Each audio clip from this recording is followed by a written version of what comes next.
Makoki Faktoriak ekoiztutako podcasta.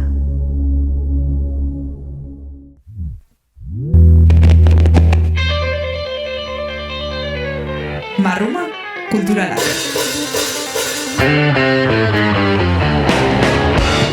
Bakaixo eta ongi etorriak Marruma Kulturalen podcast berri batetara.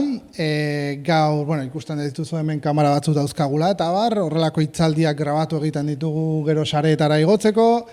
Gaur azkar jongo gera, Jose Txotegi daukagu gaur, Ategorrietan gertatu zen, hasieran esan nuen sortu zen, baina sortu zuten sarraski baten inguruan eta hitz egiteko, langile batzuen kontrako sarraski bat, eta nola gai hontaz, eta askotan esaten dugunez, gertuko historiak gutxitan ezagutzen ditugula, dakizkigu urrun geratzen zaizkigun batzu, baina ez hain gertu dauzkagunak, berari utziko diot hitz egiten, bera dela jakituna, eta mesedez txalo bero bat eskatuko dizuet, ongi etorri.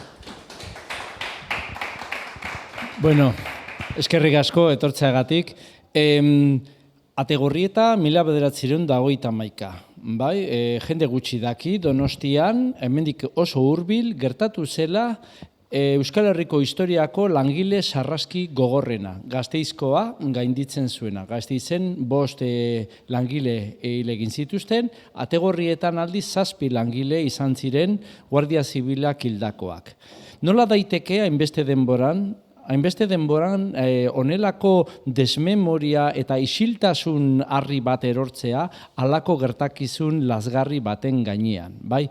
Orduan, hori aztertzera gatoz, ikusiko dugu zer gertatu zen, zergatik gertatu zen, eta gero hausnarketa bat egingo dugu nola da posible hainbeste denboran egon dela isiltasunean halako gertakizun bat. Bai? Duela gutxi, zorionez, hasi da pixkat buelta ematen, duela 2 urte, 80. urturna izan zenean, udaletxean EH Bilduk eraman zituen hainbat ekimen, eta baita Gipuzkoako batzar nagusietan, hau batez gainera adierazpen instituzional bat egin zutela. Hemendik urte batzutara mendeurrena izango da, espero dezagun ordurako, zerbait tamainakoa egingo dela, bai? Baina, goazen pixkate atzera begiratzea. Lagunok, ikusiko dezute testua dagoela gazteleraz, arrazoia da hitzaldi hau emateko trintxerpen emanuela, eta euskera egin nuen hitzaldia, baina aldiz testuak aurkituko dituzue gazteleraz, ulertu ezazute arrazoia hori zela, ze itzulpena egiteko bestela oso astuna izan ziteken. Hasteko, beti historian egin behar duguna da kokatu denboran eta espazioan gertakizunak. Bai? Espazioan kokatzerakoan, esan dugu 1931, hau da, 20. mendeko lehenbiziko erdian, eta orain kokatuko dugu tokia, espazioan, hau da, Donostian gertatu zen, baina hildako langileak trintxerpekoak ziren, bai? Orduan, guazen, ezautzen dezute trintxerpe, uste dut ez duela aurkezpen handirik, trintxerpe izeneko etxe horren inguruan sortutako auzo bat guztiz berria, sortu egin zela industrializazioaren harira, bai, modu kaotiko batean, eta kanpotikan etorritako hainbat langile, hala moduz kokatu egin ziren gehienak Galiziatik etorritakoak, bai? Horregatikan esaten da trintxerpetaz da Galiziako 5. Probintzia, ez da? Eta, baina uste dut asko hobeto egiten dutela aurkezpena Pasaiko jendea ni baino. Guazen entzutera bideo labur bat.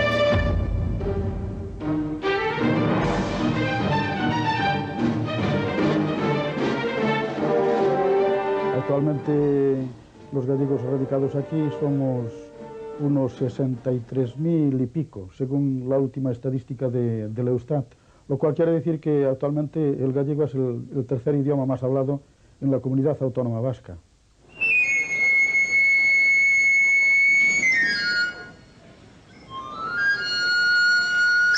Hay una primera oleada, que es la de finales del siglo pasado, que se dirigen los gallegos hacia la zona más industrializada del País Vasco, que era Vizcaya, y concretamente hacia la margen izquierda y más ya en una ubicación mucho más concreta, la de Baracaldo. De tal manera que el primer centro gallego que se funda en el País Vasco es el Centro Gallego de Baracaldo, que cumple este año el centenario, se fundó en 1901. La segunda oleada sería hacia los años ya 20, 1918, al terminar la Primera Guerra Mundial, 1918, 19, 20, ese bienio, y son una segunda oleada que proceden de la zona costera de Galicia, en concreto de unos pueblos que son Santa Uxía de Ribeira, Póvoa do Caramiñal, Corme, Corrubedo, etc. Y vienen a la zona de Pasajes, a Pasaya. Y allí se funda un barrio que se llamará después la quinta provincia gallega, que se llama Trincherpe.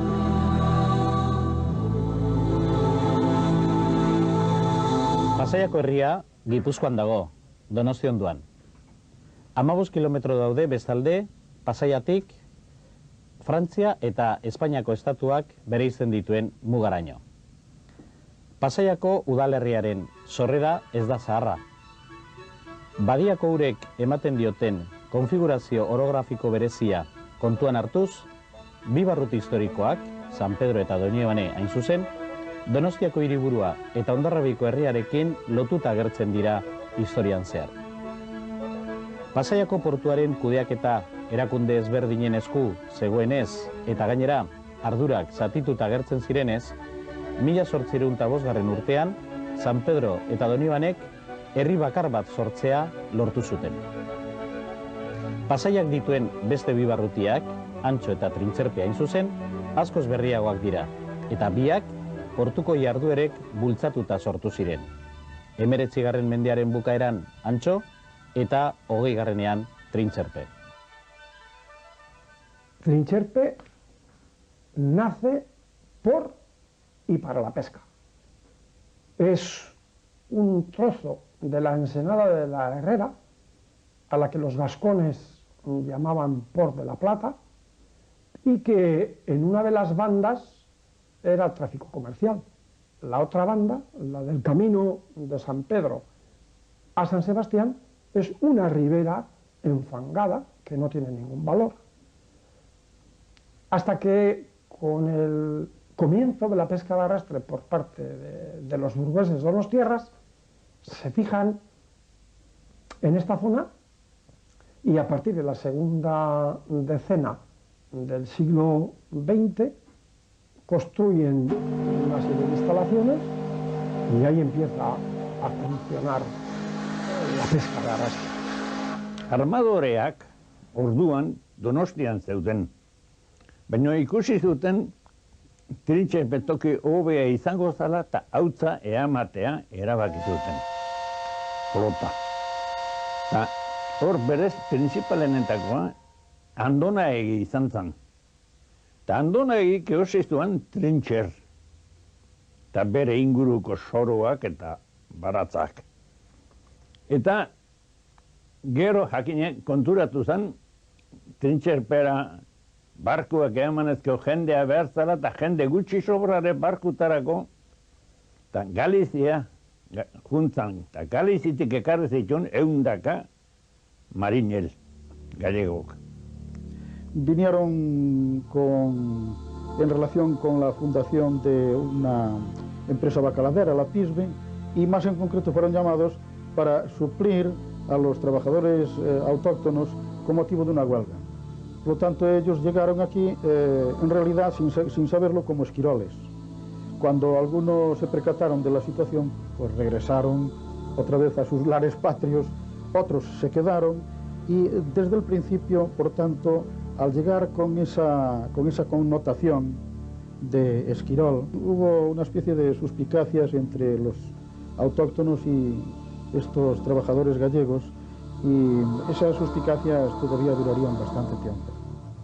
Y curiosamente, la mayor parte de los pescadores gallegos traían de allí una ideología cenetista, anarquista, y aquí se afiliarían al sindicato CNT, no quiero decir todos, una gran mayoría, había algunos también del Partido Comunista, había también del Partido Socialista y desde luego de afiliados a ELA o afiliados a partidos nacionalistas, que entonces eran el mayoritario el PNV y el minoritario Acción Nacionalista Vasca, muy pocos. Hango, jende gehiena zenetekoa zala. Eta ni gero galdezka bat eta beste eta galdezka ibili, eta danak, gehienak, jo dela zenete. Eta jendea, alaxe esan. Eta ze jende klase esan, ni 39 junitzen nian, nik trintxepek bilatu da jendea oso ona. Langilea, errespetokoa.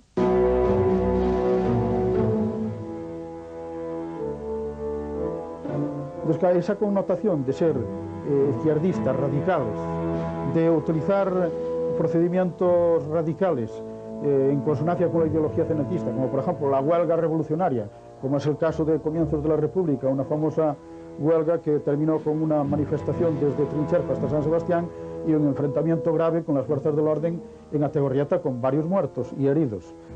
Llegamos al Alto de Miracruz y nos salió los soldados al cabo de un sargento, venga adelante, y nos dijo, bueno, aquí ya pasáis, abajo está la Guardia Civil, a caballo. Que por jóvenes, tira para adelante, oh, tira para adelante. Empezaron a disparar y los que vimos adelante tuvimos suerte, nada, porque a caballo cogía mucha altura y echaban más a los de atrás que a los de delante. Y allí pues tuvimos varios heridos y muertos. De allí pues corriendo a Trincherpe. Fue un día muy triste, al barrio Trincherpe. Y todo por unas reivindicaciones que hacíamos y no nos aceptaban los patrones. Esa es la verdad. Kokatu egin dugu garaian, 1921an, eta kokatu egin dugu espazioan, Ategurrietan, baina jatorria da Trintxerpe. Trintxerpetik zetozen arrantzaleak. Ordun, gogoratu dezagun, 1921 ze gobernua zegoen. Oso denbora gutxi zeraman errepublika, bigarren errepublika, gobernu bat piztu egin zitunak sekulako itxaropenak, sekulako ilusioarekin herriaren aldetikan sortu egintzena, eta justu itxaropen gehien pizten zituen gobernua izango da Euskal Herriko historiako langile sarraski larriena egingo duena. Orduan, gauzak beti kokatu egin behar ditugu testuinguru batean, eta horren gonbidatzen dizuet, konparazio labur bat egitea, nola egiten zen errepresioa bigarren errepublika baino lehen, bai? Oso modu laburrean ikusita, hasiko gea, 1874, 1911 bitartean berrezarpena edo errestaurazio borbonikoa izan zen, bai? Oso urrun gelditzen zaigu, baina, garai hartan, gertatu zen, errepresioa erabiltzen zen, arazorik gabe, normalean Guardia Zibila, baina ohitura oso handia zegoen, armada ateratzeko erreprimitzera langileak. Bai? Baina inungo arazorik gabe. Loiolako kuartelak ez ziren oraindik existitzen, horiek 1930an izango dira, Zuaiztin zegoen kuartel bat, esate baterako, Zuloaga plazan Aldezarrean beste kuartel bat, eta han Donostian txikiagoa zan noski, sakabanatuta zeuden armada eta Guardia Zibilaren postua, Guardia Zibilak ondarretan zeukan kuartela. Bai? Eta esate baterako, ez zegoen ez da ere sekulako mugimendua, baina langile mugimendua hasiko da 20. mendearen hasieran gero septender gehiago hartzen. Lehenbiziko, Donostiko, historiako lehenbiziko greba orokorra 1916an gertatuko da, Lehen Mundu Gerra zan, Espainiar Estatua ez zuen parte hartu, Euskaldunok bai, baina Lapurdi, Benafarrota, Siberuan zeudenak 6.000 Euskaldun hilko ziren Lehen Mundu Gerran, eta gerra horrek sortutako egoeragatik, sekulako egoera ekonomiko gogorrean sartu zen, eta noski jende xumeena izan gehien sufritzen zuena, horregatikan sortu egin zen greba hau. Bai? Eta greba hauetan, Guardia Zibila, armada, ateratzen zen, esaten den bezala, kon alegria. 1917an beste greba bat egon zen, eta 1920an, esate baterako, egon zen protesta, barkatu? Bai, tiroak ematen zituzten, baina hildakoak, 20. mendeko lehenbiziko hildakoak manifestazio bat erreprimitzean, hementsi izango da 1920ean. Bi pertsona hil egin ziren, Clementa Ruiz, 32 urtekoa, eta 5 seme-alaben ama, bai, bere senarra gainea gaixo zegoen, eta Antonio Magaño 35 urtekoa. Zergatik sortu zen 1920ean protesta bat hain gogorra? Oso erraza. Garai hartan, bakizute kotxe oso gutxi zeuden. Nor zeuzkaten kotxeak? Dirudunak, noski. Eta antza, orendiokan, falta zan arauak ondo ezartzea trafikoari dagokionez. Horretatik, pasatzen ziren bakizuten, nazional duela gutxi arte, pasatzen zen horretaren zentrutik eta paseetikan baita hemen, Calle Miracruz da, precisamente, Carretera Nacional. Pasatzen ziren oso azkar, eta behin baino gehiagotan istripuak sortu ziren. Protesta bat egon zan, Guardia Zibil agertu zan, eta bakizute, istilu bat egon zan, eta istilu horretan, hainbat atxilotu egon ziren, eta greba bat deitu zuten Lezo, Pasaia eta Horreretan. Kontua da, nahi zuten iritsi akordio batera, eta bidali zuten ordezkari talde bat, Donostira, gobernadore zibilarekin hitz egitera. Zer egin zuen gobernadore zibila? Atxilotu egin zituen, berarekin hitz egitera juntzienak, egoera konpontzeko, eta nola erantzun zuen Gipuzkoako gizartea? Hor dago bat botatzen, hau da, greba orokorra deitu egin zan, ez bakarrik Horreta, Lezo eta Pasaian, baizik eta Donostira eta Gipuzkoa auzora zabaldu egin zan. Eta greba horietan sekulako istilua, gainera horren greba zan eskatzeko gobernadore zibilaren dimisioa, mirai ez zuen izena, eta errepresioaren kontrakoa. Ematen du 20. mendeko bukaerako kronika bat, ez da, 80. hamarkadakoa. Errepresio horretan, garai hartan ez ziren erabiltzen adibidez gomazko pelotak edo erreprimitzeko modu ezilkorrak tiro egiten zuten. Eta emakume hori hil egin zan, eta hemen arraroa da ez zirela hildako gehiago egon, zeren eta zaurituen artean aurkitzen ditugu hainbat, hoien artekoa bala zaurituak baita ere gehiago egon zitezken. Orduan ikusten dezute, ez zutela arazorik errepresioa erabiltzeko, baina olako istilu batzutan ere, eta enfrentamenduak zeuden, 2 hildako egon ziren. Ados? Gero ulertuko duzute, mosaiko bat hurbiletik begiratzen dugunean ez dauka zentzu asko, baina gero urrutikan ikusten dugunean pieza bakoitza bere tokia hartzen du eta gero hobeto ulertuko dezute noraino iritsi nahi dudan. Beste, hau izan zen justu, greba horren ondorioz, Donostia berehala ateratzen zuten, estado de guerra deklaratzen zan arazori gabe, armada ateratzen zuten, hori uste du dela askatasuneko hiribidea, eta horrela izaten zen. Bestaldetikan, beste gertakizun bat izan zen, bakizute, garai hartan gerra zegoen Marokon, Espainiak eta Frantzia, kolonizatzaileak ziren, eta han gerra bat zegoen, Rifeko gerra, eta beraien lurra defendatzen zuten. Tamalez, garai hartan, forua bukatzerakoan, Euskal soldaduak jun behar zuten, eta anualen sekulako desastrea gertatu zen. 10.000 hildako egon ziren, horien artean hainbat euskaldun. Zergatik aipatzen dut hau, zeren eta suposatu zuen berrezarkuntzaren krisi izugarria. Bazegoen koronel bat edo general bat, Picasso izenekoa, eta abizen horrekin imaginatuko dezute noren senidea zen. Juan Picasso, Pablo Picasso, margolariaren osaba zan. Eta Picasso txostenean argita garbi usten zituen ardurak, erantzunkizunak, izan zela dena desastre bat, abandonatu zituzte soldadoak ala moduz 10.000 hildako, Ez aurituak hildako 10.000, eta oso gaizki usten zuen zein monarkia Alfonso XIII. Orduan, holako krisi batean segertatu zen, Miguel Primo de Rivera, Jose Antonio Primo de Riveraren aita, generala zela, Bartzelona estatu kolpe bat ematen du, eta inposatzen du 1923-tik 1930 artean diktadura militar bat. Pseudofascista, baina ez du zerikusirik Franco gezarritakoarekin, baina, suposatzen da dela erregimen errepresibo bat, Eta horrekin ere konparatuko dugu. Garai horretan, bitxia da, ez dira kasi hildakorik egongo. Zergatik ez daudelako manifestazioak.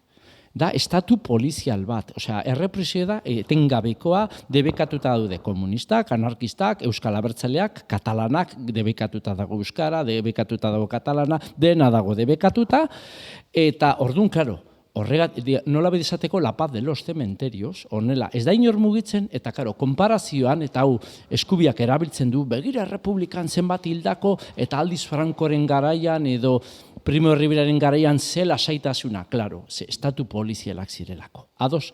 Bueno, kontua da, bukaetzerakoan, diktadura bera krisian sartzerakoan, 1930ean, erori egingo zan baita ere monarkia, bai? Eta ja bukaeran, askatu egin ziren ordura arte, lotutak egon ziren energiak, bai langileenak, abertzarenak eta bar, eta egon zan Donostian, justu 30eko eta datak berdintxua dira, maiatzak 27, 1931ko maiatzako 27an izango da Otegorritako sarraskiarena, sekulako istiluak montatu ziren Donostian. Aitzakia izan zen errekuperatu nahi zituztela los juegos de azar. Bai, kasinoa itxita zegoen, Donostiko udaletxea zena, itxita zegoen, ze bueno, Primo Rivera, no, el juego está mal, beste gauza batzuk permititzen zituzten, pero el juego está mal. Bueno, burgesak, Donostiko burgesak nahi izan zuten berreskuratu. Eta antolatu zen manifestazio bat, ordezkaritza bat bidali zuten, eta ze gertatu zen, bereik ez zuten espero, baina jende langilea beraien atzetikan juntziran.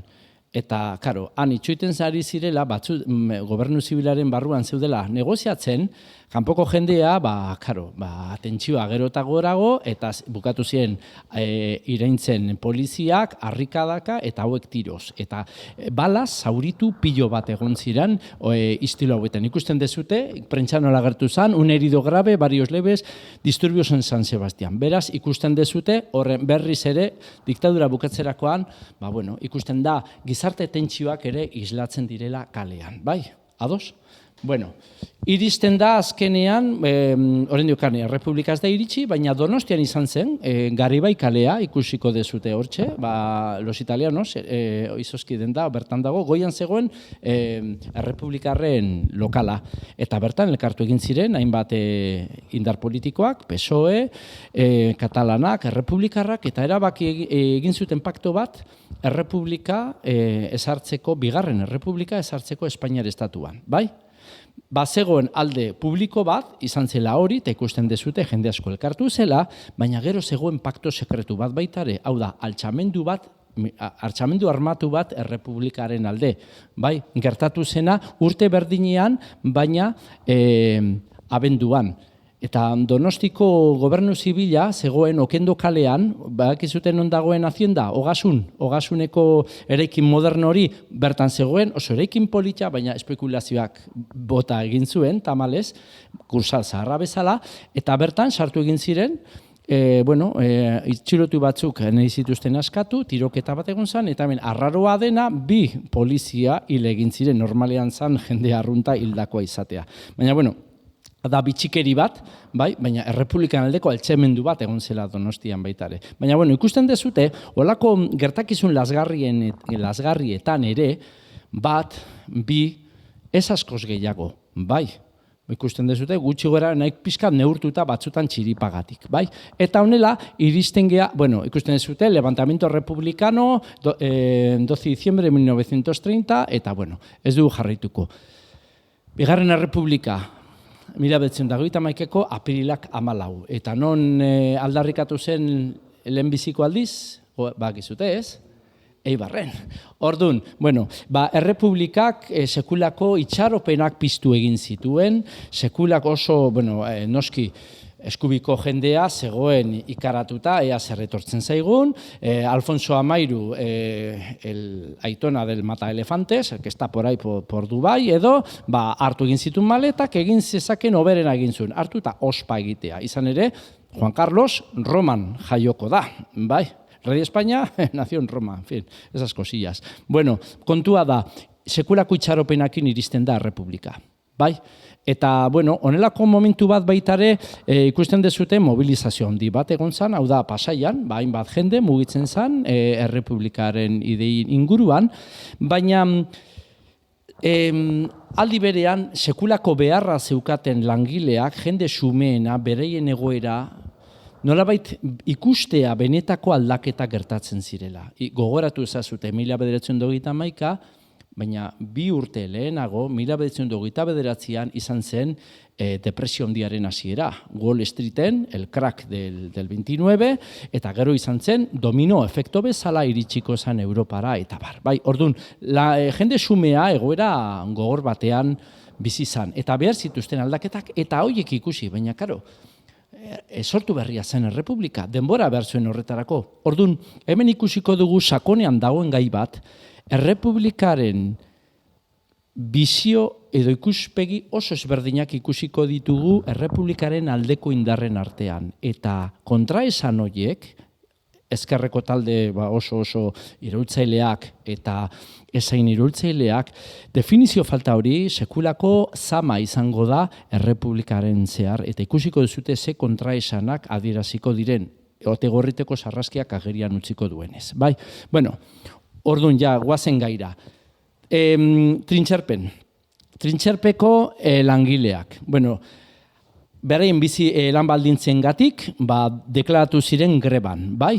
Eta, bueno, daukagun gatazka laboralaren lehenbiziko albistea agertu zen eldian apirilak 19. Errepublika 14ean aldarrikatu zen. 5 egun berandugo, hauek ja ikusten da, zerbait ez egoela ondo trintxerpen. Eta zeintzu ziren bereien aldarrikapenak? Bueno, ikusten dezutenez oso zentzuzkoak. Bai, 300 peseta, hilero, Gran Solera ateratzen den marinelentzat. Gran Sol, Atlantikoa da, area jutea lan egitera, ostras, tela marinera. Bestaldetikan, astean behin, jai egun bat, bakizute arrantzaleek ezin dute finkatu egun finko bat. Batzutan aurkitzen duzu arrain bankua eta bete arte bodega jarraitu behar duzu. Baina gutxien egun bat bai jarrikin behar da, jai eguna bezala. Eta bestaldetikan lanaldia ez izatea 15 ordukoa baino gehiagokoa. 1919an lehenbiziko aldiz 8 orduko lanaldia ezarri zen Espainiar estatuan. 8 ordukoa. Eta hauek orendiokan itzikiten nahi dira ez izateko 15 ordu baino gehiagokoa. Osea, ikusten dezutenez zentzuzko errebendikazioak ziren. Hemen ere aurkitzen dugu armadoreak euskaldunak ziela, asko nazionalistak eta aldez bereen langileak Galizitik etorritako jendea. Bueno, gaur egun ere antzeko parezido, Senegaldarrak dira, Afrikarrak dira, arrantzale euskaldun oso gutxi, armadoreak aldiz bai, baina tira. Bueno, orduan, hauek ziren bereien errebendikazioak. Ez zieten jaramonik egiten eta maiatzaren batean erabakitzen dute alturako flota guztia greban jartzen dira. Bai, garai hartan grebak gauza oso serioak ziren eta horrek suposatzen du 3.000 langile lan egitera ez doa zela. Osea, hori asko esaten du beraien antolaketa gaitasunari buruz, bai? Orduan, arrastreroen flota osoa geldituta. Bueno, horren fijatu zitezte datetan, maiatzaren lehenean. Bueno, orduan, denbora aurrea dijoa, eta aurkitzen dugun, maiatzaren 21ean, 21 egun greban, eta horrek zer suposatzen du, etxeetan dirua sartzen ez dela. Eta gozea ere, nabaritzen hasten dela, eta baita nekea ere. Bueno, orduan, La Unión sindikatua zan mugitzen ari zuna greba hori arrantzaren artean. Sindikatu hau ez zeukan ideologia finko bat. Hau da, gehienak ikusi dezute hasierako bideoan, anarkistak ziren, baina ez guztiak. Bai, eta adibidez, aukeratu egin zuten Juan Astigarrabia, donostiarra zela, bera komunista zan, baina oso erreferentziala. Orduan, han muga ideologikoak garai hartan ez ziren hain garrantzitsua. Kontua zan benetan langileen alde lan egitea. Baina beraien artean ikusten dezute bota egin zuten, bai, gero ikusiko dute berriz hartuko dute berein artean ere kontraesana bazituztelako. Bai, bestaldetikan 23an armadoreak eskatu egin zuten, sustapen ministroaren Sánchez Albornoz zela bere parte hartzea, ez? Bitartekaritza egitea, zekaro, hauek ere dirua galtzen zuten. Hona hemen Juan Astigarrabiaren irudi bat, bai? Alderdi komunistako kidea. Bueno, Maiatzak 24ean batzorde batez ere pixkat merkatariak eta ugazabek osatutakoa, Comisión Gestera Provincial, Comisión de Comercio, Liga de Productores de Gipuzkoa, Alcaldes de Pasai de Donostia, berriz ere bultzatu nahi zuten arbitraje hori gobernuarekin egiteko. Bai? Eta berriz ere ikusten dugu, La Unión sindikatoren barruan berriz ere hartzen dute Juan Astigarrabia, kritikatzen dituzte aldez aurretik erabaki zutena botatzea, eta aldaketa badago UGT-ekin sindikatu, La Unión zen sindikatu lokal bat, sindikatu txiki asko zeuden eta gero federatzen ziren. UGT-ekin federatuak egotetik pasatuko dira CGTU-rekin federatzera, eta hauek komunistak ziren. Baina gogoratu, ez du esan nahi guztiak komunistak zirenik, anarkista asko ere bazeuden. Bai? Orduan, ze gertatzen da, bakoitzak erabiltzen ditu bere armak, ze ikusten dezute, esto es un pulso eta begiratu datak, maiatzako 25. Zer egiten zuten ugazabek? Juten ziren Galizira, eta esaten dute, etorri trintxerpera, lana badago, etorri eta lasa egingo duzu lan. Baina esan gabe, realitatean zatoz greba bat zapustera. Bai? Eta hori izan ere gertatu zitzaion Jose Novoa, hil egin zutela ategorrietan, bere hilobak kontatu egin zigun, nola iritsi izan pentsatuz lan egingo zuela eta iritsi zenean trintxerpera esan ziotenean eskirolarena egitera zatoz, nola hartu utzi zuen eta manifestazio erakuntzan eta hor izango da bizitza kenduko ziotela. Bai? Armadoreek hori egiten zuten eta besteek bakoitzak bere kartak maneiatzen zituen eta hainbat saboteia gertatu ziren. Bai, esate baterako kamio bati sua eman zioten, sareak ere hondatu eta bi sindikalista atxilotu egin zituzten. Bueno, azkenean, hau berotzen juten da, eta Maura zela, ez da Antonio Maura, Miguel Maura baizik, eskubiko errepublikar bat, eta honek esaten du, berresten du errepublikak bere eskaintza egiten du bitartekaritza egiteko gatazka honetan, baina esaten du, onartzen ez duena bitartekaritza hau, izango dira rebeldes a la república y tratados con el máximo rigor. Bai, orduan ikusten dezuten nola errepublika ez da gogortzen bere jarrera. Bai, ez da posizionatzen, batzuk edo besteen alde, baina tira. En fin, eta ze gertatzen da? Ezin dute horrela jarritu, eta La Unión igotzen du apostua. Nahi dute, hau desenpatatu behar dugu, desblokeatu, eta greba baten bitartez nahi dute egin. Bai, ikusi dezute nola grebak antolatzea ez hain gauza arraroa, nahiko errestasunekin antolatzen bai ziren, ze langile mugimendua indartsua zen. Orduan, deitu egin zuten greba orokor bat, Donostira zabaldu nahi zuten, Pasaian eta Donostian, baina ara, ona hemen ezkerraren kontraesanak, zeren eta Federación Local de Sociedades Obreras Donostikoak ez zuen apoiatzen, eta begira ja kasi hilabete bat zeramatela greban, ez zuten apoiatzen. Donostiko tranbia konpainiako langileak, gehien UGT-koak, ez zuten apoiatzen, eta hainbatetan egin zuten greba 1917an eta bar, eta Solidaridad de Obreros Baskos, gaur egungo ELA,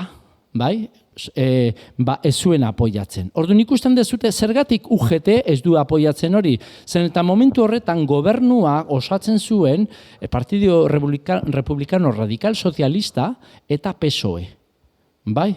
Orduan, nolabait esaten zuten, greba hori errepublikaren kontradijoa, bai, eta esan egia, benetan arazo potolo bat zegoen bizi baldintzei zegokionez arrantzalentzako eziona errepublika konponbidea aurkitzen.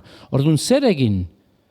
Tener paciencia, pero ¿qué comemos? ¿Qué seguimos como hasta ahora? Eta gaina greba bat, ondo ateratzen ez dena, onelako apustua egin eta gero, ze gelditzen zaizu, gero ze karta etorkizunean mai gainean jartzeko. Kontua, hala eta guztiz ere jarraitu zuten, eta gogoratu sabotaiak egiteaz akusaturiko sindikalistak, june egin zan Juan Astigarrabia eta ordezkaritza bat, gobernadore zibilarekin hitz egitera, Ramon Aldasoro, Partido Republicano Radical Socialista, eta eskatu zioten, esan zioten gu greba egitera goaz, manifestazio ingo dugu Donostiko zentralaino, eta zabalduko dugu greba, eta eskatzen dugu gure kideen askatasuna.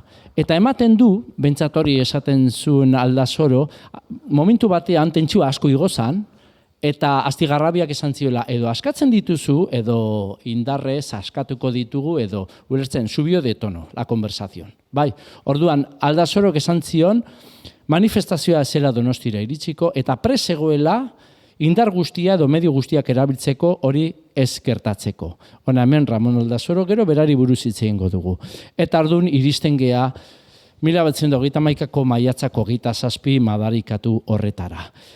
Egun horretan, Trintxerpetik atera zan manifestazio bat, 1.500-2.000 pertsona ingurukoa, emakume, gizonezko, zahar eta gazte aurrak ere bai, eta juntziren Pasai Antxora, eta gero handikan abiatu ziren Donostira pixkanaka oinez, bakizute, Alto Mirakruz, eta iritsi ziren hori da La Asunción, Alto Mirakruzeko gainera. Bai, hartzak dago pixka eta horrexogo, hau deitzen zioten gara hartan Alto de Vinagres, ez daki zergatik, agian ospina hortikan edo egiten zelako.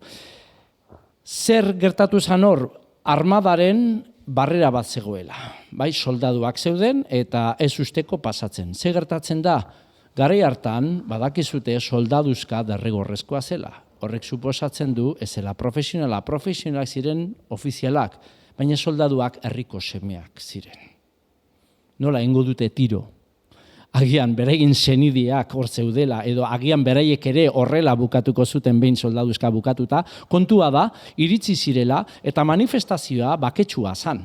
Eta hasi ziren pasando por aquí, eta total, besteek tiro eginez, eta pasatu egin zan manifestazioa. Baina zen zieten kontuz, ze hor beherago, Guardia Zibila dago, eta hauek dituzte, agindu oso zorrotzak inor pasatzen ez usteko. Baina ez zuten pentsatzen, ikusi dezute lehengo bideoa, benetan azkenengo bururaino iritsiko zela Guardia Zibila agindu hoiekin. Eta hori da, hona hemen soldaduak, eta Guardia Zibilerekin egin zuten topo. Goizeko 10 ziren, ategorrietako erlojua markatzen zuela, eta oso distantzia motzera tiro egin zuten. Tiro egin zuten Mauser fusilekin, dia gerrarako armak, bai, fusil bat oso indartsua, eta hemen bi bertsio daude. Noski, bertsio ofizialak esaten du abisatu zutela, eta iraindu egin zituztela, inkluso erasotu egin zituztela, eta, abisatuta gero tiro egin zutela. Vamos, casi, se vieron obligados a disparar. Eta gero beste batzuk esaten dute aldiz, ez zela egon inungo abisua, ni hubo salvas al aire, ni nada. Tiro egin zutela, oso distantzia motzera, eta hemen arraroa da hildako gehiago egon ez zirela. Bai, izan ere, 6 pertsona hil egin ziren bertan, eta 7. urrengo egunean zauriengatik. Beraien izena Jose Carnes, 32 urtekoa, Manuel Pérez, 34 urtekoa, Jose Novo Martínez, 25 urtekoa, Arestian aipatu egin dudana Eskirol bezala ekarriarazi zutela, bai?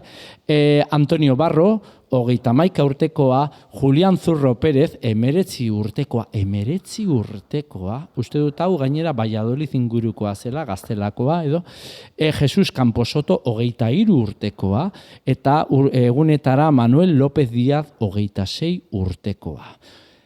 Gertatu da, Euskal Herriko historiako langile sarraski larriena, bai?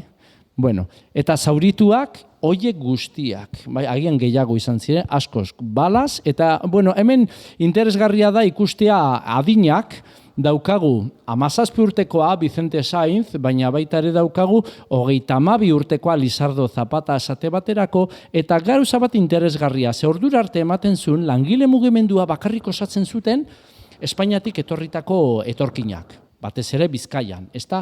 Baina Gipuzkoan ikusten dugu, Euskal abizenak anemenka agertzen direla. Badukagu adibidez Valentino Ochoa, 21 urtekoa, Eugenio Korta, eta bar. Eta baita ere beste datu garrantzitsua, 2 emakumezko agertzen dira. Ez du esan nahi zirela bakarrak. Zauritua izan zien 2 emakumeak, bai?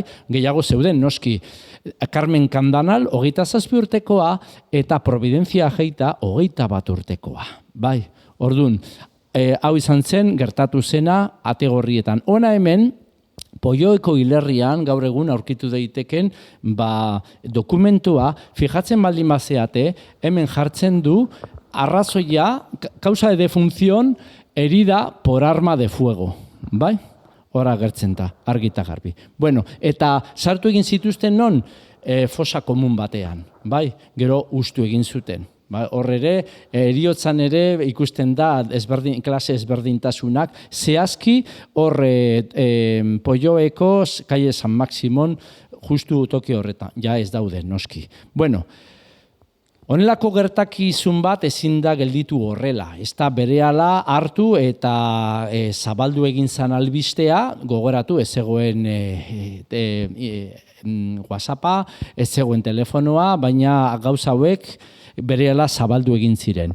Goizeko 11etan, 10etan gertatu zen sarraskia, goizeko 11etan gobernu zibilean hor daukazu, ase eraikin polita zan. Gaur egungoa, baino desente ederragoa. Bai, hor da, hau da, Okendo kalea, hemen dago Maria Cristina, eta hau da, gaur egun Ogasuneko eraikina. Egon zan, autoridaden bilera bat, eta Ramon Aldezoro konbokatu egin zuen, ez da pekatu, eskerrik asko tertzegatik. Eta gobernadore militarra, General Jose Fernández Villa Abrille, elkartu ziren, eta erabaki zuten gerra egoera ezartzea Donostian, Gipuzkoan, baina Donostian bereziki, olako gertakizun batekin, istilua gertatuko zirela oso garbi zeukaten. Ordun, ona hemen, nola gerra egoera aldarrikatu zutenean, ez da oso ondo ikusten, baina da Urbieta kalea, eta hemen agertzen den eraikina, da gaur egungo FNAC, garaiko San Martin kaleko merkatua zan. Bai, orduan, Urbieta kalean honela jakinarazi zuten, kartelekin baita ere, baina eta ikusi ezazute prentxan nola azaldu egin zan. La Gaceta del Norte esate baterako, urrengo gunean, San Sebastián en estado de guerra, la fuerza pública se ve precisada a disparar. Se ve precisada a disparar para detener a los manifestantes que de pasajes iban a San Sebastián. Baina aldiz, ez dago konstantziarik, guardia zibilik edo poliziarik zauritua izan zenik, ez dago. Ez izenik, ez konstantziarik, ez ezerriz, bai? Eta gero, hubo 6 muertos y numerosos heridos, algunos de ellos graves. Hubo 6 muertos, ez... Guardia zibilak hil egin zituen, makillatzen da, ez? Eta gero, bestelako gertakizun bat ere izango da, horrein azalduko duguna. Bai, berehala zabaldu egin zan, greba, eta hau da, Garibai kalea, eta uste dut, askatasuneko etorbidea eskina egiten dut tokian, gari hartan tranbiak zeuden, eta, bolkatu egin zuten tranbia eta bere erremolkea. Ona hemen, hori bolkatu egin behar da, indartxu zeuden. Eta zer egin zuten? Gainontzeko tranbietan, soldadua jarrekin zituzten edo poliziak mugitzen ziren tranbietan, hori berriz ez gertatzeko eta noski hauek armatuta zeuden. Bai? Bestaldetikan, manifestazio bat egon zen arratsaldean, zabaltzeko greba eta bar. Eta Grosen, San Francisco kalean, ez daki zehazki tokia, ez naizelako iritsi kokatzera, nik uste dut Nafarroako etorbidearekin izkina egiten duen zonalde horretan, bazegoen arostegi bat. Bai? Arostegi hori Guillermo Torrijosena zan. Guillermo Torrijos zan garai hartan PSOeko zinegotzia. Oso pertsona garrantzitsua Gipuzkoako PSOeren historian. Beraz, berea zan arostegia, baina langileak PSOeko militanteak ziren gehienak. Juntzan manifestazioa eta pikete bat atera zan, manifestazioetik esateko aizue, itxi ezazute, 7 hildako egon dira, 7 langile hildakoak. Ze gertatu zan, arostegitik eskopeta bat atera eta tiro egin zuten piketaren kontra. 8 zauritu, hoietako gazte bat, 20 urtekoa, larri zauritua. Hau da, PSOeko jendea, komunistak edo anarkisten kontra tiroka. Ona hemen, kontra esan, izugarria adierazten duz, ze konplexudadea zegoen, nola ikusten zituzten hain ezberdin gauzak momentu hartan. Bai, eta ona hemen, kontra esanen, vamos a rizar el rizo. Guillermo Torrijos, 3 urte berandugo gertatuko zan 1934ko iraultza, la Revolución de Octubre, Asturiasen hain garrantzitsu izan zena, baina Euskal Herrian baita ere. Bueno, Guillermo Torrijos atxilotua izan zen, zebera izan zen, iraultzaren arduradun nagusia Gipuzkoan. 20 urte bota zizkioten horregatikan. Gero Fronte Popularrak aterako zuela kalera, bai? Eta gero, Gerra Zibila ondoren, erbestian hil egingo zan. Hau da, momentu honetan gertatu dela sarraski okerrena, begira ze jarrera zeukaten, bai? Ze kontraesanak zegoen ezkerraren artean. Miguel Maura, gobernazio edo barne ministroa zela, hause esan zuen. Berak bere liburuan, así cayó Alfonso XIII, liburu batean berak esaten du, nadie le ha obligado a decirle, zera esan zuen. Convoqué a los directores de periódico. Acudieron todos, incluso aquellos diarios que estaban suspendidos, con la República, con libertad de expresión, baina tira. Y les recordé que se hallaban frente a un ministro que disponía de plenos poderes en materia de orden público. A buen entendedor mehatxatzen ari die, bai? Después de referirles lo ocurrido, ategorrietan, y consintiéndoles, la publicación de la noticia, ez gauditze egiten diktadura bateta, Republikari buruz, le rogaba que diesen a conocer con escrupulosidad y veracidad, porque interesaba que España supiese que había un gobierno en su sitio, con el cual no se jugaba. O sea, acaban de hacer una masacre terrible de trabajadores y, en fin. Ahora bien, continué, el diario que utilice la noticia para su campaña política o intente envenenar el ambiente con ella será suspendido. Y suspendido quedará mientras yo esté en este ministerio. Se dieron por enterados y abandonaron mi despacho, salvo La Voz, que en su última página daba escuetamente la noticia sin el menor comentario. Los demás diarios nada publicaron del suceso. Egia da, gai honi buruz ikertzen egon nintzenean, oso gutxi aurkitu nuen prentxan. Oso gutxi. Bai, Bigarren Errepublika. Bueno, bestaldetikan, ze gertatu zen, urrengo gunean greba deituta zegoen, eta gero, es completa la normalidad en San Sebastián. Logikoa, estado de guerra, polizia beteta zegoen Donostia, eta gero, ez dezagun ahaztu. PSOE kontra zegoen, besteek ere kontra, bereek ere kontra esanak izango zituzten, zer eta atxiloketa pilo bat egon ziren, bai, adibidez, Pasaiako portua hartu egin zuten, 80 guardia zibilekin, eta Martutenen izandako bilera batean, begira nola ateatzen dute, en la reunión sorprendida en Martutene, estaban los comunistas repartiendo armas y dinero. Bai, bullejos que se hallaban entre ellos ha logrado escapar. Bueno, no había armas, baina bai bildu behar ziren, hitz egiteko nola eraman aurrera greba. Bai, ezen izan toki bakarra zen eta Reyes Katoliko zen, zegoen beste lokal bat, sindikatu batena, eta sartu egin ziren, eta ospa egin zuten atzeko patiotik, eta beste bitxikeri bat, alde zarrian zegoen la Casa del Pueblo, bai, eta sartu egin zan polizia, klausuratu egin zuten, baina la Casa del Pueblo, PSOE-rena da. Ona hemen beste kontraesan bat.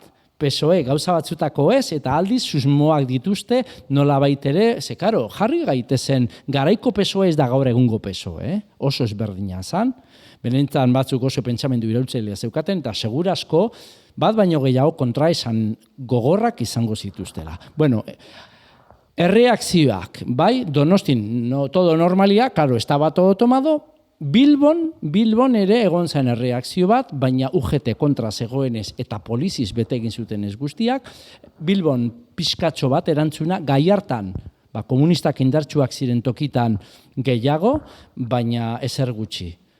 Baina Asturiasen, bitxia, Gijonen gelditu egin zen guztiz. Gijon, La Felguera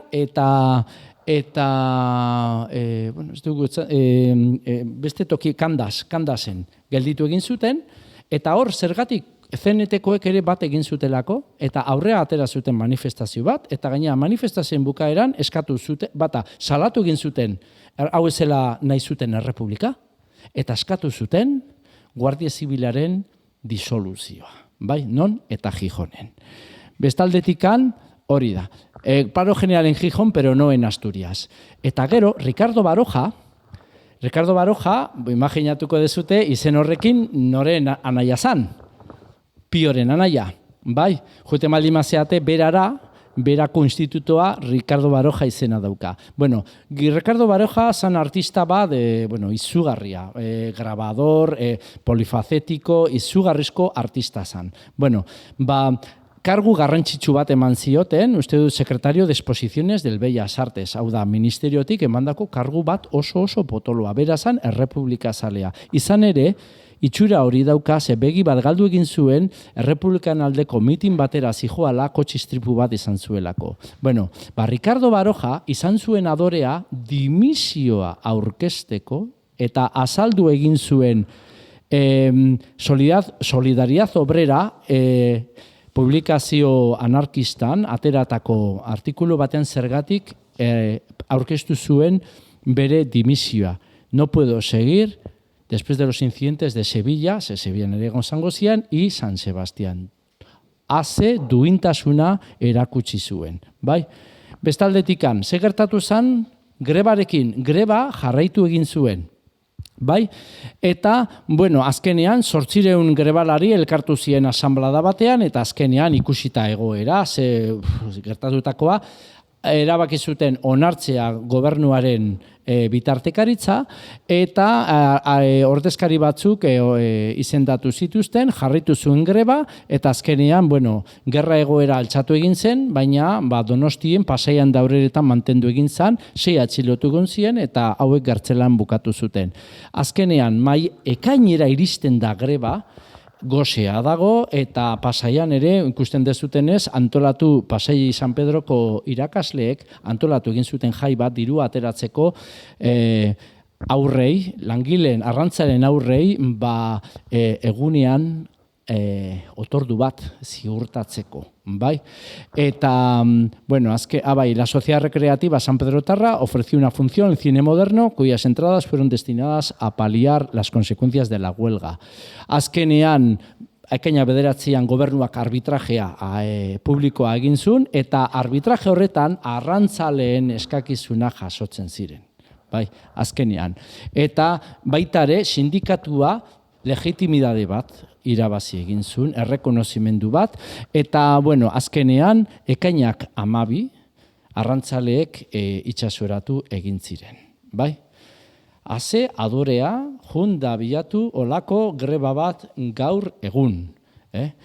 Izan ere, gaur egun dauden eskubideak, hauei esker, lortu egin ziren. Hauei eta beste batzuei esker. Bai? Ordun, hau, urrengo urtean, pentsatzen zen urte hurrena izaterakoan istiluak egongo ziela, ezen istilurik egon, baina bai, adostu egin zuten armadorekin egun horretan ez zirela itsasora ateratzeko. Beste reflexio bat, Guardia Zibila. Guardia Zibila, Azteko Errepublika gaizki egin zuen ez disolbatzen Guardia Zibila, bai? Eta bestaldetik antzan guztiz desegokia. Guardia Zibila mentalidadeagatik beti lotuta monarkiarekin eta kazikeekin eta askotan bizitzen zien beren kuartelak, Las Casas kuartel, sekaian akatsoz askotan, eta bertako hemen ez, hainbeste, baina Andaluzian eta kazikeak jartzen zuen dirua pixka konpontzeko, orduan gero noren alde egingo zuen Guardia Zibila. Bai? Bestaldetikan, bizi zien mundu endogamiko batean, ez? Beti un poco beraien artean leialtasun oso zorrotz batekin, eta zer esaten zuen Maura berak. Ni su armamento, el tradicional fusil Mauser de largo alcance y de un manejo lento, o sea, guerrako arma bat, ni el uniforme, el cuerpo, ni su rígida disciplina podían adaptarse a las luchas callejeras y a la labor preventiva en la ciudad. Cada vez que intervenían era inevitable que el número de bajas fuera elevado, dado su armamento y su obligado modo de proceder. Bai? Eta bertabar, es otra la táctica moderna de represión del tumultos callejeros, las más de las veces insignificantes en el fondo. Vale. Ordun, eta gero esaten du, la impopularidad del cuerpo, ez bakarrik Euskal Herrian, Andaluzian da Extremaduran izugarria zan, entre las masas obreras y muy principalmente entre las campesinas, era extraordinaria, ¿no? Para muchos, la Guardia Civil constituía la encarnación de la supervivencia a los sistemas inquisitoriales, en la averiguación de hechos delictivos y en la depuración de responsabilidades, además de representar la violencia y la represión. Ya, pero Maura, esto lo dice en 1962 pueblos en México. Y cuando estuvo en el cargo, no hizo nada. Bai, orduan, bueno, Gero, azaina bera, esan zuen, cree Sanjurjo, gero altzatuko zela 32 errepublikaren contra, que al venir la república se debió cambiar los puestos de la Guardia Civil en muchos pueblos, porque ahora los guardias ven de alcaldes a personas a las que antes perseguían. Orduan ikusten dezute, egoera komplexu bat zela, eta zer sortu zuten la Guardia de Asalto. Bai, izeneko haze izena. Policía preventiva y moderna y el nombrecito se las trae, Guardia de Asalto. Eta justu Guardia de Asalto izango da Casas Viejas en Cádizen Errepublikaren garaian gertatutako sarraski okerrena egin zuena. 26 anarkistak garbitu egin zituztenak. Bueno, perspektibarekin ikusita, ategorrietakoa izan zen Errepublikaren garaian gertatutako bigarren sarraskia.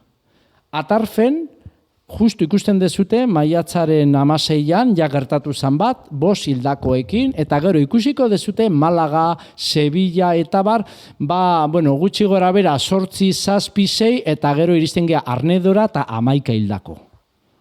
Bai, 11 hildako, gero beste 10, Madrilen, eta Casas Viejas 22, etc. Errepublika garaia oso garai, gatazkatsua izan zen, eta gero erabiliko zuten fasistak argudio bezala, hau luze eztabaidatu genezaken, esateko que la falta de orden público pues exigía una intervención como la que hicieron. Eta, eta Tegorrieta esen izan okerrena, Ze dago, en el ranking, ikusten dezute, Semana Roja Sevilla, 39 hildako, 28 Villafría zen, Casas Viejas 26, eta bar. Bai? Bueno, orduan, perspektiba gehiago dukagu, hau izan zen la famosa Semana Roja de Sevilla, Casa Cornelio oso famatua zela, anarkistak asko juten zirela, horrela gelditu zen, la Casa Cornelio kainoikadaz txikitu egin zutelako, bai? Esate baterako jode, con la República, bai? Eta, Casas Viejas, noski, gero ekarriko zuela gobernuaren erorketa, eta bar, hau da, orokorrean, ikusita perspektiba gehiagorekin. Bigarren Errepublika garaian, hau da, 6-5 urtetan, 2600 hildako baino gehiago izan ziren. Bai? Eta ikusten dezute gehienak, asko igozan urrieko iraultzan, bai? Eta horien artean 425 polizia edo guardia zibil gertatu ziren. Hau ere, balio du, askotan abertzalei bota izen zaienean, bortxakeri politikoaren arduradun bakarrak bezala aurkeztutaz, bai? Baina hori gertatu zen, 20. mendearen bigarren erdian. Baina lehenbiziko erdian, abertzaleak ez daude inundik inora. Bestelakoak dira bortxakeri politikoaren protagonistak, baina beti, estatuaren errepresioa da faktore nagusiena. Bukatzera noa. Ikusi dizute gertakeri lazgarria kontraesenaz beteta, bai? Galdera da, nola da posible honelako gauza bat egonda izkutatuta?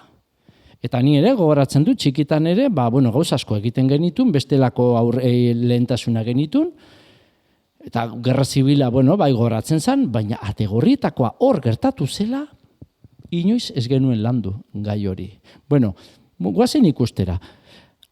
Agian da memoria deseroso bat izan zelako?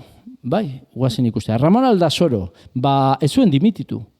Es más, hizo una buena carrera, llegó a ser diputado en Cortes, eta, kargu oso handiak izan zitun, eta, iritsi izan, 1927an gerra erdian gaudela, lehenbiziko aldiz ematen diotela Euskal Herriari, zati bati, Gipuzkoa eta Bizkaiari, autonomia estatutoa, Ramon Aldasoro izango da kontseilaria, uste duzen merkataritza kontseilaria, eta ara norekin partekatu zuen Maia Astigarrabiarekin, gogoratu ezazute Juan Astigarrabia komunista izan zela La Unión sindikatuko buruzagia Ategorrietako gertakizunak izan zirenean. Que ironías del destino.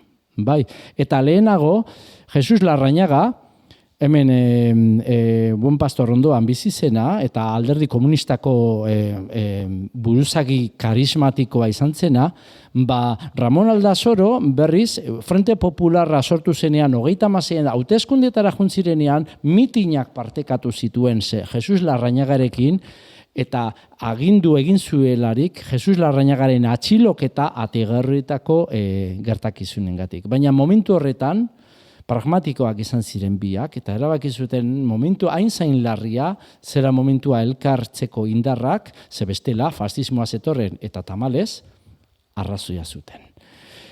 Bestaldetikan, zer egin nuen esplorazio bat interneten? Ze gelditu da Ategarruiteko sarraskiak? Arantzadi oroimenak, Ramon Aldasorori esaten duena, da, gauza asko esaten ditu, baina a los 3 días de proclamarse la Segunda República, en 1931, fue nombrado gobernador civil de Guipúzcoa. Vale.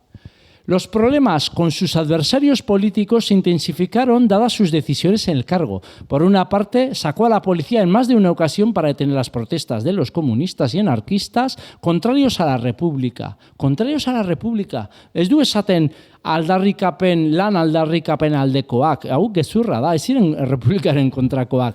Eta gero, entre otros, detuvo y encarceló el secretario general del Partido Comunista, Juan Astigarrabia. Estando en el cargo de gobernador civil, le correspondió crear la Junta Gestora de la Diputación de Guipúzcoa. Bla, bla, bla.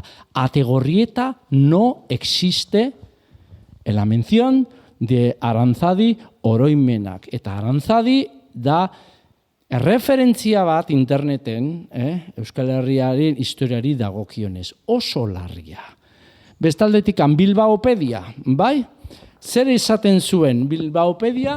El 16 de abril de 1931, sobre Ramón Aldasoro, 2 días después de proclamarse la República, fue nombrado gobernador civil de Guipúzcoa por el gobierno provisional, desde donde tuvo que intervenir frente a importantes conflictos sociales del momento. La mayor masacre de trabajadores simplemente de Euskal Herria simplemente no existe para Bilbaopedia. Esto se llama blanqueo. Bai? Bestaldetikan, Tolosa oroimena, ze Tolosa arrasan, Ramon Aldasoro, zer esaten du, sobre personajes ilustres de Tolosa, 1931an, hau euskera, zorionez, Bigarren Errepublika aldarrikatu eta 3 gunera Gipuzkoako gobernadore zibila izendatu zuten. Punto. Oso larria. Eta hauek ez dira ez fascistak, ez PPkoak, ez inor. Bai? Orduan, Wikipedian begiratzen baldin badugu, esaten du, nombrado gobernador civil de Guipúzcoa por las nuevas autoridades republicanas, impulsó en los 3 meses que estuvo en el cargo importantes decisiones, como el nombramiento de la Comisión Gestora de la Diputación o la detención del dirigente comunista Juan Astigarrabia, sin decir ni por qué. Wikipedia. Bueno, Wikipedia ez dago behartuta, zorrotza izatera, pero se le supone, ¿no? Eta gero, Ricardo Baroja, ez? Dimisa orkestu zuela. ¿Qué dicen sobre Ricardo? Eta Ricardo Baroja, Al advenir la República se enemista con su antes amigo Manuel Azaña, director del Ateneo. Se enemista. O sea, dimisia orkestu zuen, argi eta garbi izan zuen zergatik, oso larria izan zela Sevillan eta Ategorritan gertatutakoa, pero eso simplemente no existe. Bai? Bueno, orduan, ulertzen dut pixka gehiago zergatik olako isiltasuna, baina zergatik hau, bai? Inkonstientia da, hau da, urrengo gunean, atera zen, Ategorrita itxura hau zeukan, bai? Esan, hau zen, hor gertatu zen, urrengo izarraskia eta gertatu urrengo gunean, eta hau ikusten dezutenez ezberdintasuna, bigarren, zabaldu egin zen, bai? Beste karril bat jarri egin zuten, eta gero, hor dagoen eraikina, monja batzuena esan existitzen hori geroxago jarriko zuten. Mantentzen den gauza bakarra da erlojua bera. Bai? Orduan, nire uste apalean, ez da kasualidadea honelako sarraski bat Errepublikan gertatutakoa izateagatik honelako ahanzturan erortzea. Egia da gero, gerra zibilak, 34ko iraultza, eta gero frankismoak egindako astakeriek eklipsatu egin zutela hause, baina ez da nahiko esplikazioa. Nolabait ere, PSOE-rentzat eda deserosoa, beraiek azken finean ziren gobernuan zeudenak. Errepublikarrentzat are gehiago, beraiek izan zielako. PP-koentzat deserosoa da, ze guardia zibila izan zen, y es lo que une todas las épocas, Restauración, Primo de Rivera, Segunda República, Frankismo, eta gaur egun, la sempiterna Guardia Civil Española. Bai? Orduan, hortxe bai, PNV-koentzat, bueno, no les toka, zentzu horretan ez dute arazorik, agian horregatikan Eneko Goi alkateak onartu zuen plaka bat jartzea, eta azkenean lortu egin zan, bai? Bueno, no les molesta demasiado, bai? Baina egia da, incluso ezkera abertzaleak oso berandu ibili da, pero más vale tarde que nunca, bere garaian, Aullido Libertarioko anarkista talde batzuk egin zuten zerbait, baina beti oso minoritarioa eta hor pixkat marginala gelditu zen, baina duela 2 urte lehenbiziko aldiz lortu egin zen horri buelta ematea. Orduan, nik uste dut, ikasi behar dugula iraganetik, onartu kontraesanak izan ziran, daude, eta izango dira, zalantzi izpirigabe, baina gauzak diren bezala hartu behar dira. Askotan kostatzen du ispiluan begiratzea, baina egin behar dugu ariketa hori oso garrantzitsua da. Bai? Eta gero, hau baita ere, suposatu behar du, eta honekin bukatzen dut, omenaldi bat, Pasaia eta Donostiako langile identitate horri. Ezta? Bai? Eta eskubideak ze garesti ordaindu egin zen eskubide horiek lortzea, eta batzutan gaur egun ze erraztasunez galtzen ditugu. Gustatuko litzake bukatzea Salvador Allendek justu hil baino une batzuk lehenago Radio Magallanes esan zuena zuzenean, sigan ustedes sabiendo que mucho más temprano que tarde se abrirán las grandes alamedas por donde pase el hombre y la mujer libres para construir una sociedad mejor. Bai? Eskerrik asko.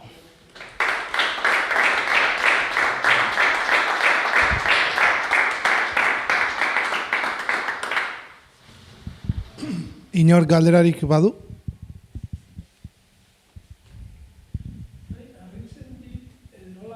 Galizitik etorri eta jende hain borrokalaria edo nola zen handik etorri, han bazegon, orduan garai hartan bazegon langile mugimendu denak zenetekoak zirela. Bai, oso galdera interesgarria da, zenineu ere esaten nun, bazegoela gauza bat que no me cuadraba. Ze gaur egun begiratzen baldin baditugu hauteskundeak eta kazikismoa ikusten dugu Partido Popularra orain sekulako erroak ditula Galizin. Franco bera, ferrolekoa zan.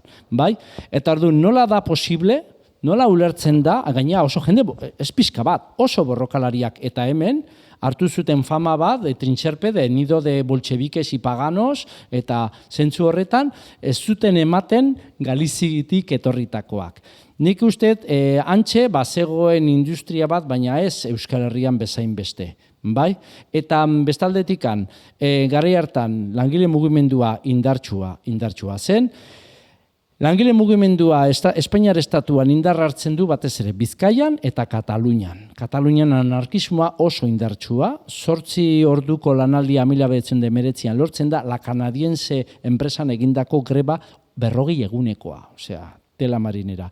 Hemen PSOE da batez ere, baina Bizkaian, Gipuzkoara berandugo. Bai? Orduan nola daiteke hemen hain borrokalariak? Bueno, ni uste garai hartan ere, konparatzen baldin badugu gaur egungo Galiziarekin tartean frankismoa pasatu da. Eta frankismoa gerra frontea ezen egon Galizin, fusilamenduak Nafarroan bezala, zuzenean izan zen errepresioa, batzuk lortu egin zuten ihes egitea, makisa eta hor izan zen, nolabaiteko indar bat hartu zuten, eta beste askok etorri ziren borrokatzera honea, Gipuzkoara. Bai? Orduan, Ematen du salbuespen bat, ze azken finean aipatu Jose Estevez aipatu egin ditun galiziarrak dia herri zehatz batzutako arrantzale herritakoak. Eta industria Galizin Ferrolen, Bigon eta olako tokitan zentratzen zen, ez? Egia esan hori da nik ondorioztatu dezakedana, ez naiz aditua justu Galizien, agian Jose Estevez gehiago argitu zezaken. Baina bai, bitxia da, ezta? Eta gogoratu behar dugu, sozialismoa, anarkismoa eta Euskal Herrira iritsi zela kanpoko langileen eskutik.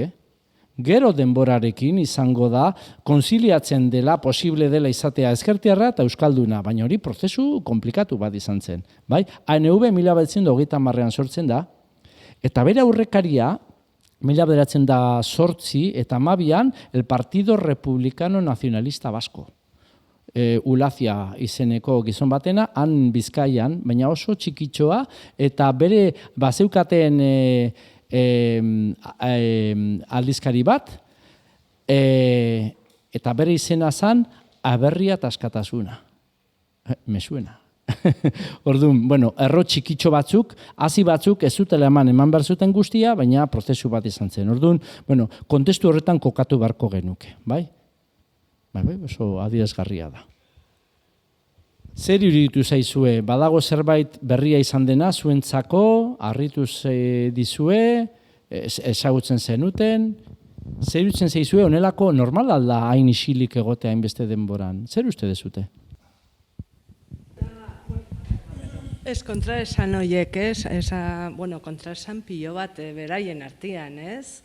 Eta, niretzako berria egia esan, oso interesgarria. Nik uste zuk esan dezula. Kontraesanak sortzen dituela eta inkomodoa dela gogoratzea. Batzuetan zure ideologiakoak direnak, edo zirenak, edo zure partidokoak zirenak, edo horrelako gauzak egin dituztela jakiten dezunean, esate dezu, eso eran otros tiempos, solako zerbait, eta orduan saiatzen zera ahazten. Claro, boterea balin badukazuzuk historia liburuetatik borratzeko, el Ministerio de la Verdad no ha existido. Eta ni uste hortik datorrela zerbait, inkomodatzen duela leku edo politikain munduan aspektu ezberdinetan, edo partido ezberdinei, eta orduan denei interesatzen zaiela hori pixkat, hemendik koma bat borratu, hemendik izen batzu borratu, eta nor gogoratzen du hau. Nizuri galdetuko nizuke nola sartu zinen hontan, eta... Galdera horri erantzun baino lehen, beste gauza bat ahaztu zait esatea, lagun batek esan zian, eta egia da, zazpikan egin nuen artikulu bat, honi buruz, konbentzitu nuen Mikel Zubimendi horretako, eta esan zian, baina ategorritako sarraskia aurpegirik gabeko sarraski bada, eta egia da. Gasteizko hildakoen irudiak, momentu batean bestean ikusi ditugu. Baina eske garai hartan, prentxan eta oso argazki gutxi zeuden, eta gainera burgesiaren esku, eta gainera maurak ja mehatzatu egin zituen. Aquí el que se pase, se va a enterar. Bai, orduan, egia da. Ez daukagu, eta ez dugu lortu, zekar oso berandu izan da erreakzioa, juteko seniden gana, eta lortzeko irudi bat, orain ezinezkoa da. Ni nola iristen naiz? Bere momentuan Euskal Memoria Fundazioarentzat lan bat egin nuelako, udaletxearentzat, aurkeztu behar genuen proiektu bat. Eta neia nengoen pixkat nekatuta, kakotxartean, beti azken aldiontan, zorionez, gerra zibila eta frankismoa, eta hori oso ondo dago. Baina, eta oso landuta dago, eta segura asko horrendiokan badago tartea lantzeko, zorionez, asko, eta bitxikeri bat, 80 urteetara. Ni gazteagoan nintzenean, ez zain beste hitz egiten horretaz, baina, bienvenido sea. Baina, esaten nun, beste enfoke bat eman diezaiogun. Eta proposatu nun, eta onartu ziaten, planteatzea udaletxeari, ibilbide bat, bai, nolako izan zen, bortxakeri politikoa Donostian 1900-etik, 1980 tartean. Jakin nahi nun, ez? Ze gertatu zan Donostian. Eta ze beti ere garai hartan labelepok eta zer gutxi. Eta konturatu nintzen, prentxan begiratuz, hortikan irudi hauek, prentxan ze istiluak atera ziren, lan horren fruitua izan zen. Bai? Egin nuen lan hori, zer egin zuen udaletxeak, kajoi batean sartu, eta haizek edo. Orduan, bueno, horrekin, nola za, 1900-etik 1996 bitartean, tartean 1991ko ategorrietako sarraskia. Eta ezaguna da, Osea, nik ez dut ezer ikertu. Osea, historialariek egin zuten sekulako lana. Osea, ez dut deskubritu la piedra filosofal. Baina, argi dago, batzutan tarte bat dagola, ez dela utxune handi bat, unibertsitate mundua eta herri xumearen artean. Bai? Zer eta horiek, olako txostenak gerditzen dira hori liburutegietan. Baina egin behar da, edo bulgata bat, una versión popular, eta zabaltzeko, bestela ez bakarrik hori gauza askoekin, ez? Euskararekin edo emakumezko, gauza asko daude egiteko. Orduan, topo egin nuen horrekin, eta, bueno, pixkat, egun batean, zan 2021 bat, esnatu nintzen, eta bueltak ematen, esan nuen, ostras, martxoak zan, eta esan nuen, 80 urte egingo dira. Eta egin nuen txosten bat. Bai, erdi egina neukan ja, eta bueno, erabaki nuen zabaltzea, ezagutzen nuen jendearekin, baina bueno, balio eman ziezaioken jendeari. Nori? EH Bilduko zinegotziei, sorturi pasatu nion, GKS-koei ere pasatu nien, jardunekoei eta labekoei. Esan nien, begira, hau gertatuko da, 80. urte horrena, zuek ikusi, baina zerbait egin behar da.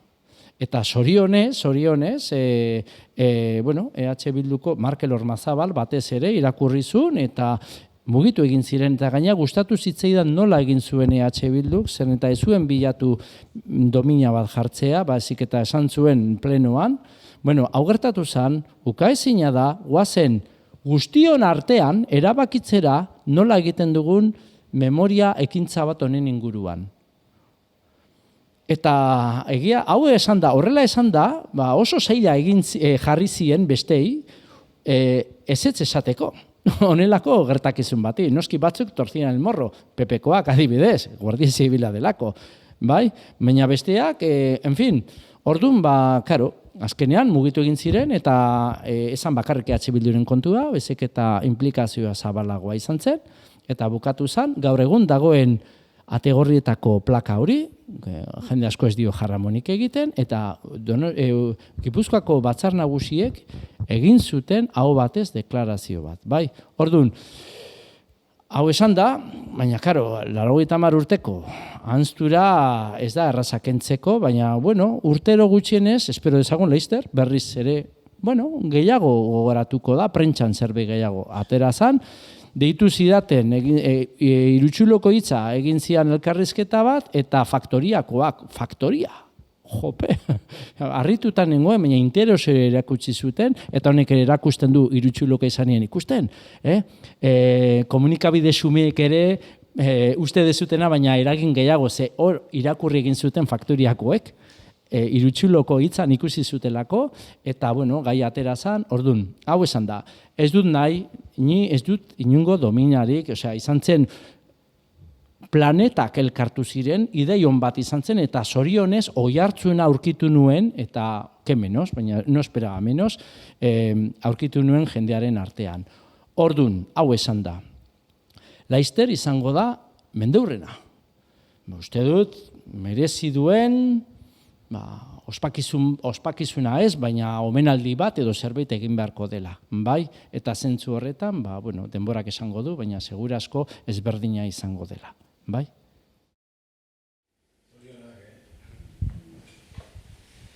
Ni iruditu zaizkit, Zarrak Berri, hor titularrak 1930koak eta hori, eski da, azkenekoan 80tik honea bizi izan duguna bai prentsak eta bai Guardia Zibilen jarrera eta ze arrazoiak, eske berdin, ez da, ez dira aldatu. 100 urte pasatu dira eta berdin.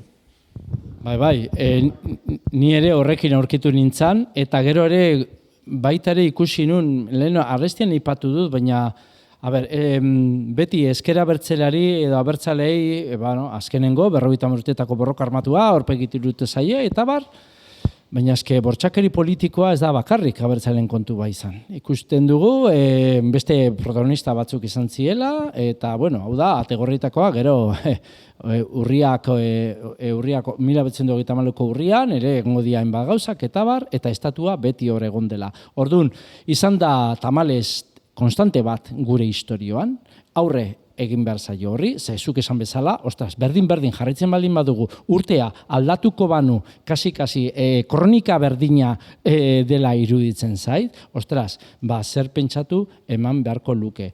Eta gero, beste gauza bat aipatu nahiko nuke,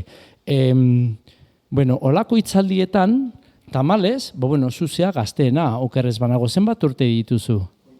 29 urte, kilos pilara, por cierto, baina normalean, eta hau da asko kezkatzen nau gai bat, historian adina gora egiten duenean gure interesa iraganarekiko handitzen da. Baina azken finean hemen ikusten dituan lagunak, pertsona, kontzientzia sendoa eta osatua eta aprueba de bomba esango nukena. Baina kezkatzen nauena, ni pertsonalki, da gazteen falta. Egia da, beraiek antolatzen dituztenean ekita hor bai joeten dira, eta ulertu behar da gazteak gazte direla, beraien garaia bizi behar dutela, eta bar. Baina zer pentsatu ematen dit. Horregatikan askotan, eta honekin bukatzen dut, hezkuntzan, irakaslea naiz, batzutan aprobetxatzen dut, tartea dudanean, olako gauzak noski ezain luzea, gustatuko litzatekena, baina un pequeño konzentrau, baina haber pizten zaien zertxo bait norbaiti. Normalean, hau zabalka egoten direla, baina beti dagoen norbaiti pizkat begiak, pizkat dir egiten diela edo. Orduan, memoria da gauza bat landare bat etengabe, landu behar duguna, eta gu guztiok, erantzunkizuna dukagu pasatzeko lekukoa, ezta? Eta beste 80 urte igaru ez daitezen kasu honetan, eta gainontzeko gaietan baita ere.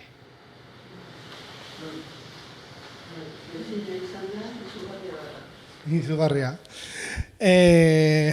Lehenen arrazoia eman behar dizut, 5 urtera matzagu hemen hitzaldiak eta antolatzen, eta egia da, hitzaldi bat antolatzen denean, gure publikoaren edadea nahikoa altxatzen dela, nahiko igotzen dela, eta gero igual musikari bat ekartzen dugunean, etortzen direla gazteagoak direnak, eta hor, zer pentsatu du horrek ere bai, ni hortan ez nahi sartuko, baina egia da, 5 urtera magula, trajektoria bat eta ikusi degula.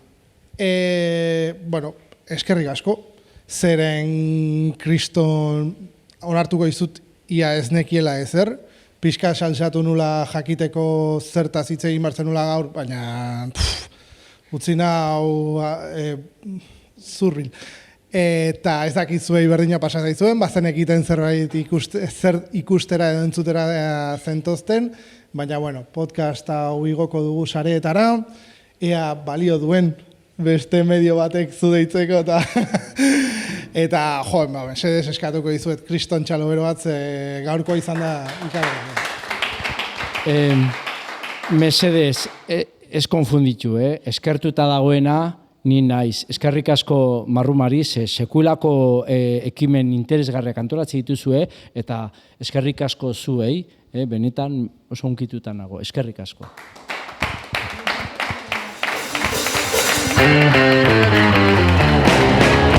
Marruma kulturala. Esker.